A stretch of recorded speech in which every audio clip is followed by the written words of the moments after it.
솔로몬이 성전을 건축했습니다. 열왕기서에 의하면 무려 7년이나 걸렸습니다.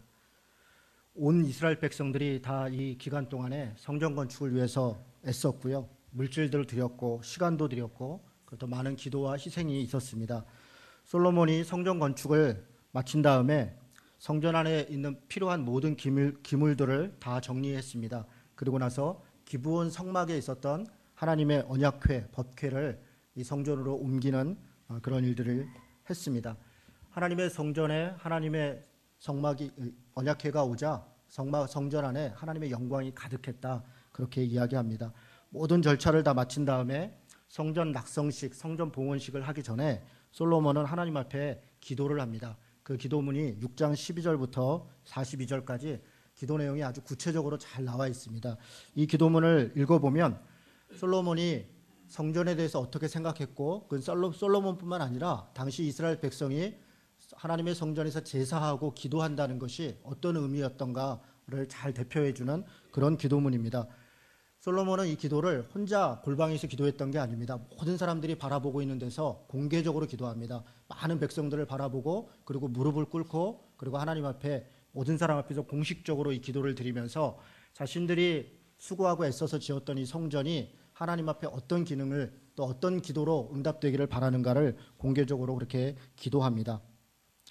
성전은 솔로몬과 당시 이스라엘 백성들은 하나님이 계신 곳이다, 그렇게 믿었습니다. 성전뿐 아니라 성막도 그렇게 믿었었는데요. 하나님이 그곳에 계셨고 그리고 많은 사람들이 그곳에 제사하고 기도한다는 것은 하나님을 만나는 것이고 자신들의 죄를 하나님께 고백하는 그런 장소라고 인식했습니다. 그리고 하나님은 성전에서 이스라엘 백성들을 만났고 그들의 간구하는 기도들을 그곳에서 들어서 응답해 주셨습니다. 오늘 우리가 읽은 본문은 그리고 나서 밤에 하나님께서 솔로몬에게 나타나셨습니다. 그리고 그 기도를 들으셨고 그 기도에 대해서 내가 어떻게 응답한다라고 하는 그 응답의 예언들이 있는 내용입니다. 응답의 내용은 얼핏 보면 사실 대단히 간단합니다. 하나님께서 자신의 성전에서 기도하는 그 기도에 눈과 귀를 기울이겠다, 그렇게 말씀하시는 것입니다.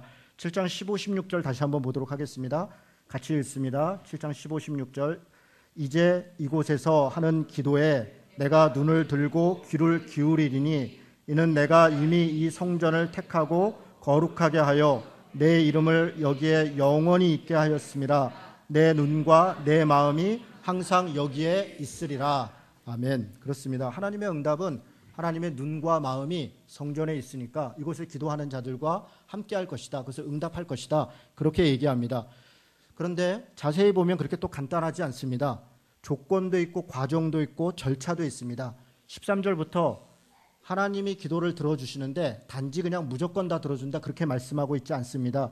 13절에 보니까 이렇게 얘기합니다. 혹 내가 하늘을 닫고 비를 내리지 아니하거나 혹 메뚜기들에게 토산을 먹게 하거나 혹 전염병이 내 백성 가운데 유행하게 할 때에, 이렇게 얘기했습니다. 무슨 얘기입니까? 가뭄이 있고 기근이 있고 이런저런 어려움이 있을 때, 그럴 때 얘기하고 있습니다. 자신의 힘으로 안 되는 때를 얘기합니다. 그런데 이런 일들이 왜 일어났냐면 사실은 죄악 때문입니다. 그 일들이 그냥 어쩌다 일어난 일들이 아니라 이스라엘 백성들이 하나님 앞에 죄를 범하고 어떤 아픔이 있고 고민이 있고 여러 가지 어려움들이 닥쳤을 때 그때 하나님 앞에 와서 기도하면, 그러면 사실 사랑이 많은 하나님이니까, 그리고 아까 우리가 읽었던 말씀에 보니까 눈과 마음이 우리에게 있고 하나님의 성전에 있으니까 무조건 기도를 들어주시면 되는 거 아닙니까? 하나님이 여러 가지 어려움 가운데 나와서 기도하는 자들에게 그냥 들어주면 되는데 이 말씀 이후에는 그렇게 이야기하지 않고 있습니다. 몇 가지 절차가 있습니다. 14절입니다. 같이 한번 읽습니다. 시작. 내 이름으로 일컫는 내 백성이 그들의 악한 길에서 떠나 스스로 낮추고 기도하면 내 얼굴을 찾으며 내가 하늘에서 듣고 그들의 죄를 사하고 그들의 땅을 고칠지라. 여기 네 가지 절차를 얘기합니다. 첫 번째는 내 이름으로 일컫는 내 백성이 그들의 악한 길에서 떠나야 된다, 그렇게 얘기하고 있습니다. 하나님의 성전에서 기도할 때 첫 번째로 요구되는 것이 악한 길에서 떠나야 된다, 지금 그렇게 이야기하고 있는 것입니다. 앞에 있는 기근이나 가뭄이나 이런저런 자신들이 감당할 수 있는 어려움이 왜 왔다고 얘기하는 것이냐면 그들이 악한 길 가운데 있기 때문에 그렇다. 그 문제를 해결하고 그걸 회개하지 않으면 그러면 그 다음에 여러 가지 것들이 없다라고 얘기하는 것입니다. 먼저 악한 길에서 떠나야 됩니다. 그 다음 두 번째로 요구되는 것은 스스로 낮춰야 된다는 것입니다. 하나님 앞에 교만하고 하나님 앞에 자신을 높인 것이 악한 길에 거하게 된 원인이다. 사실 그렇게 얘기하는 것입니다. 스스로 낮춰야 된다. 악한 길을 떠나고 스스로 낮춘 자들이 그 다음에 해야 될 게 그 다음 기도다, 이렇게 얘기하는 겁니다. 기도하기 전에 먼저 악한 길을 떠나야 되고, 그리고 스스로 낮춰야 된다. 그리고 기도해야 된다. 그리고 무엇을 구해야 되냐면 하나님의 얼굴을 찾으면, 이렇게 얘기하고 있습니다. 기도의 내용이 뭐라고 얘기하는 거냐면 하나님의 얼굴을 찾는 것, 바로 그것이 기도의 내용이 돼야 된다. 그렇게 얘기합니다. 그러면 하나님의 눈과 마음이 그 기도하는 자들, 그 예배하는 자들과 함께 할 것이고 하나님이 들어 응답하실 것이다. 그렇게 이야기하고 있습니다. 우리 6장 12절로 한번 가보도록 하겠습니다. 6장 12절부터 보면 솔로몬이 구체적으로 기도하는 내용들이 나옵니다. 어떤 내용들로 기도하는가? 6장 21절부터 보겠습니다. 21절에 보니까 주의 종과 주의 백성 이스라엘이 이곳을 향하여 기도할 때에 주는 그 간구함을 들으시되 주께서 계신 곳 하늘에서 들으시고 들으시사 사하여 주옵소서. 이제 본격적으로 솔로몬이 하나님의 성전을 세워놓고 많은 백성들 앞에서 무릎을 꿇고 기도합니다. 기도의 내용은 이런 겁니다. 하나님, 이 성전이 이런 성전 되기를 원합니다. 우리가 이렇게 기도할 때 하나님 이렇게 응답해 주기를 원합니다. 그런 내용들을 이야기합니다. 전체적으로 7가지를 구체적으로 상황을 설정해서 이야기합니다. 이 상황을 하나하나 좀 살펴보려고 합니다. 왜냐하면 우리가 하나님 앞에 나와서 예배하고 우리가 하나님 앞에 기도할 때 사실은 이와 같은 내용들이 우리에게 있습니다. 그런데 우리가 무조건 기도한다고 무조건 들어주시는 것이 아니라 우리가 각각의 상황에서 우리를 돌아보고 살펴야 될 것들이 있습니다. 그 내용들을 아주 구체적으로 이야기하고 있고 우리에게 적용할 점들이 있습니다. 내용을 한번 보겠습니다. 6장 22, 23절에 보면 이웃에게 범죄했을 때 이렇게 얘기합니다. 근데 사실 가만히 보면 이웃에게 범죄한 게 아니라 범죄했다고 의심을 받을 때 이런 얘기입니다. 지금 6장 22절, 23절은 뭐라고 얘기하냐면 만일 어떤 사람이 그 이웃에게 범죄함으로 맹세시킴을 받고 그가 와서 이 성전에 있는 주의 제단 앞에 맹세하거든, 이렇게 되어 있습니다. 이건 무슨 얘기냐면 이스라엘 백성들은 범죄를 하고 죄를 지면, 죄를 졌다고 의심을 받으면 하나님의 제단 앞에 또 혹은 하나님의 제사장 앞에서 맹세하도록 했습니다. 무슨 맹세입니까? 내가 죄가 없습니다. 나는 억울합니다. 그렇게 맹세하는 것입니다. 그리고 그 맹세가 옳으면 하나님께서 그 죄를 사하시는 것이고 그 맹세가 거짓되면 그럼 이런저런 벌을 받게 되는 것입니다.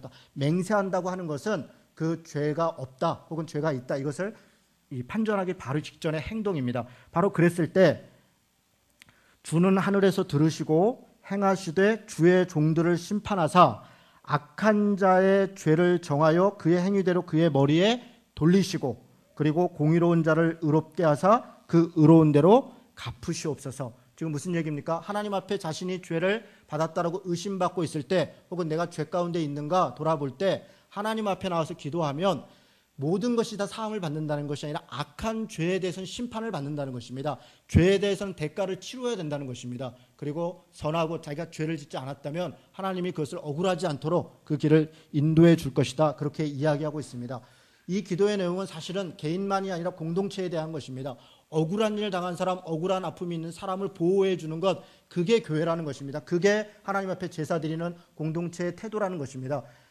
그 억울한 일을 당한 사람들, 또 억울한 일을 당한 일들 가운데 도와주는 것, 그게 사회 질서를 유지하는 것입니다. 우리가 하나님 앞에 예배하고 우리가 하나님 앞에 기도한다는 것은 단지 우리의 어떤 것들만 간구하는 것이 아니라 하나님 앞에 억울한 사람은 억울한 일 없도록 하고 그리고 죄 가운데 있는 사람은 그 죄에 대한 심판을 받도록 하고 하는 것, 바로 그게 하나님이 들으시는 기도의 공정성이고 공평함입니다. 하나님 앞에 우리가 기도할 때 우리 자신을 돌아봐야 합니다. 무조건 내 죄를 용서해달라 그런 것이 아니라 우리 안에 죄가 있다면 그 악한 길에서 돌이켜야 될 것이고 또한 우리 가운데 죄가 없는 자가 억울하게 죄를 당하지 않도록 하는 것, 그게 우리가 하나님께 예배하고 기도한다는 그런 의미입니다. 두 번째는 24절에서 25절에 있습니다. 이 내용은 적국의 침략이나 전쟁에 패한 자들의 기도입니다. 적국의 침략이나 전쟁에 왜 이스라엘 백성들이 패했습니까? 이유는 간단합니다. 자신을 의지했기 때문에 그렇습니다. 자기가 가지고 있는 군사력, 자기가 갖고 있는 외교력, 자기의 힘을 의지하고 전쟁에 나갔다가 패한 것입니다. 자기 힘을 의지하고 자기 힘을 행한 자, 그런 자들이 하나님 앞에 회개하고 기도할 때 25절은 그들과 그들의 조상들에게 자신의 땅으로 돌아오게 해주십시오. 그렇게 기도하고 있는 겁니다.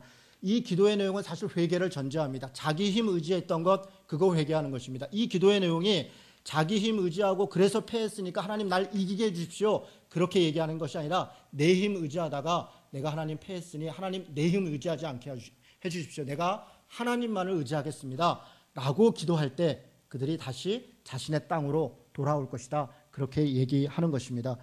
이 말씀에서 우리가 생각해 볼 수 있는 것, 우리가 하나님 앞에 예배하고 하나님 앞에 기도한다는 것은 자신을 의지하는 게 아니라 하나님만 의지하기로 결단하는 것, 바로 그것이 기도의 내용입니다. 세 번째는 26절부터 있습니다. 가뭄이 계속될 때, 그때를 위한 기도입니다. 가뭄이 계속될 때, 가뭄이 왜 들었습니까? 이스라엘 백성들은 가뭄이 들고 기타 이런저런 어려움들이 있는 것은 죄악 때문에 그렇다, 그렇게 구약 성경은 여러 번 이야기합니다. 자신들에게 어려움이 있는 것을, 그것을 깨달아야 됩니다. 그리고 그들의 죄에서 떠날 때 그 죄를 사하고 마땅히 행한 선한 길을 가르쳐 주시오며, 이게 27절 말씀입니다. 가뭄이 계속될 때 그들이 그 죄를 회개할 때 하나님께서 마땅히 그들이 어떻게 행해야 되는지를 가르쳐 달라, 그리고 그대로 내가 행하겠다, 그렇게 자신의 태도를, 행위를 바꾸고자 하는 것, 바로 그게 예배이고 그게 기도라고 이야기하는 것입니다. 성전은 자신의 죄악을 돌아보고 주님의 이름을 인정하고 그리고 죄악에서 떠나기로 작정하는 것, 바로 그것이 하나님께 예배하고 기도하는 것입니다. 네 번째는 28, 29절에 있습니다. 기근이나 혹은 전염병이나 메뚜기나 또 적국의 포위나 이런 일들이 벌어졌을 때입니다. 그런데 이 말씀은 좀 특이합니다. 이런 일들도 물론 어떤 죄악 때문에 일어났는데 29절 말씀 같이 한번 읽도록 하겠습니다. 29절입니다. 시작. 한 사람이나 혹 주의 온 백성 이스라엘이 다 각각 자기의 마음의 재앙과 고통을 깨닫고 성전을 향하여 손을 들펴고 무슨 기도나 무슨 간구를 하거든. 자, 여기 보십시오. 이스라엘에 지금 어려움이 생겼습니다. 어떤 어려움이냐면 땅에 기근도 있고 전염병도 있고 메뚜기도 있습니다. 이것은 자신들이 감당할 수 없는 것입니다. 원인은 죄악 때문입니다. 그런데 이 죄를 어떻게 해결해야 된다고 얘기를 하냐면 29절에 보니까 한 사람이나 혹 주의 온 백성이 각각, 이렇게 얘기합니다. 무슨 얘기입니까? 개인적으로 회개하고 돌이켜야 될 자들은 개인적으로 회개해야 되는 것이고, 공동체적으로 회개하고 돌이켜야 되는 것은 공동체적으로 회개하고 돌이켜야 된다는 것입니다. 그래야 그 죄가 사해진다는 것입니다. 각각이 개인적으로 하나님 앞에 죄 지은 것, 그것은 각각이 하나님 앞에 그 죄를 고백해야 됩니다. 이스라엘 민족에 있었던 이런 엄청난 어려움들은 이스라엘 백성들이 다 함께 모여서 그 죄를 고백해야 되는 것입니다. 32절은 이제 다섯 번째 기도의 상황을 이야기합니다. 32절은 좀 특이합니다. 주의 백성 이스라엘에 속하지 않은 이방인에 대하여서도, 이렇게 얘기합니다. 이방인들도 이 성전에서 기도할 때 33절에 보니까 주는 계신 곳 하늘에서 들으시고 모든 이방인이 주께 부르짖는 대로 이루사 땅의 만민이 주의 이름을 알고 주의 백성 이스라엘에게 경외하게 하시오며 또 내가 건축한 이 성전을 주의 이름으로 일컫는 줄을 알게 하옵소서. 여러분, 우리한테 있어서 우리는 뭐 이스라엘 민족이 아니라, 민족적으로 이스라엘 민족이 아니라 이방인들이지 않습니까? 우리가 지금 하나님을 예배하는 거 우리는 당연한 것입니다. 전 세계 어디에서나 이방인이라 할지라도 하나님을 믿는 자들은 아브라함의 자손이고 이스라엘 백성이 되어서 우리가 하나님을 예배한다, 이건 우리에게는 뭐 상식이고 당연한 것입니다. 그런데 이 시절에 하나님의 성전을 짓는 솔로몬이 성전을 지었을 때는 이방인들은 예배하는 자들이 아닙니다. 예배할 수도 없는 자들입니다. 그런데 지금 솔로몬이 뭐라고 기도하는 겁니까? 이방인들도 자신의 죄를 깨닫고 하나님의 성전에 기도하면 그 기도를 응답한다는 것입니다. 우리에게 이 말씀을 적용하면 저는 이렇게 생각할 수 있겠습니다.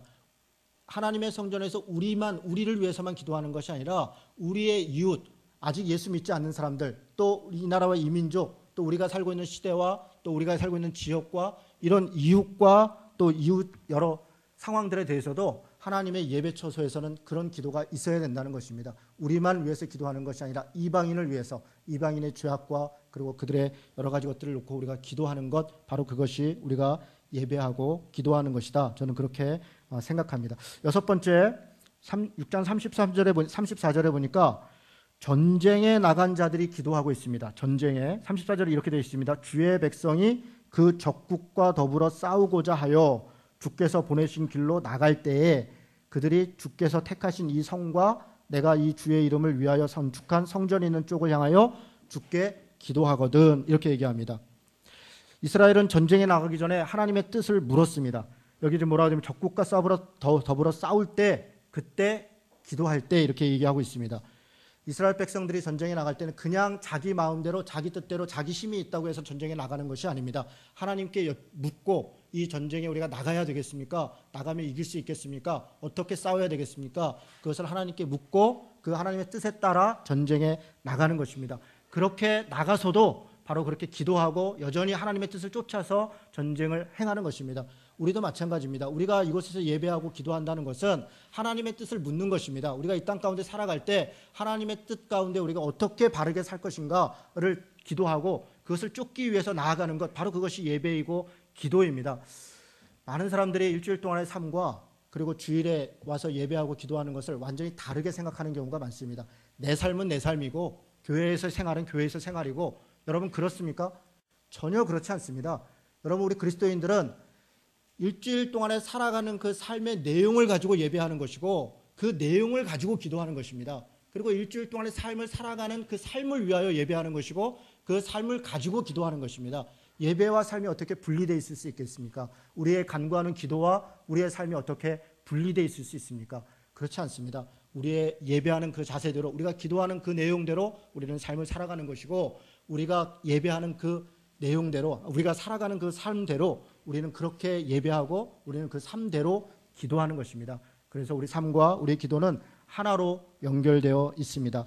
일곱째, 마지막으로 36절부터 보니까 주께 범죄하지 아니하는 사람이 없나니 이렇게 되어 있습니다. 지금 이 34절부터 연속적으로 이어오고 있습니다. 전쟁에 하나님의 뜻을 묻고 나갔습니다. 그리고 하나님의 뜻을 물어가면서 전쟁을 했습니다. 그런데 주께 범죄하지 아니한 사람이 없다 이렇게 되어 있습니다. 이 36절 앞에는 원래 만일이라고 하는 단어가 있습니다.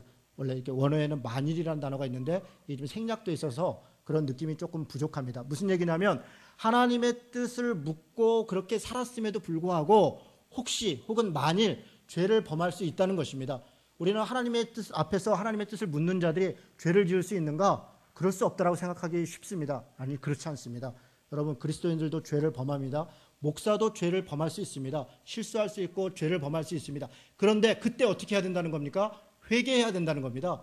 죄를 범할 수 있어. 그래, 인간이니까 실수할 수 있어. 물론입니다. 그러나 인간이니까 실수할 수 있고 죄를 범할 수 있어. 그러고 넘어가서는 안 되는 겁니다. 그것을 회개하는 것, 철저히 돌이키는 것, 악한 길에서 떠나는 것, 그게 예배이고 그게 기도입니다. 하나님 앞에 우리가 나왔을 때 혹시 우리가 죄악 가운데 있을지 모르는 우리의 모습들, 우리가 혹시 죄를 지었던 것들을 돌이키면서 하나님께 고백하고 그것을 기도하는 것, 그게 하나님의 예배, 하나님의 성전에서 예배하고 기도하는 뜻입니다. 다시 7장으로 좀 돌아가 보도록 하겠습니다.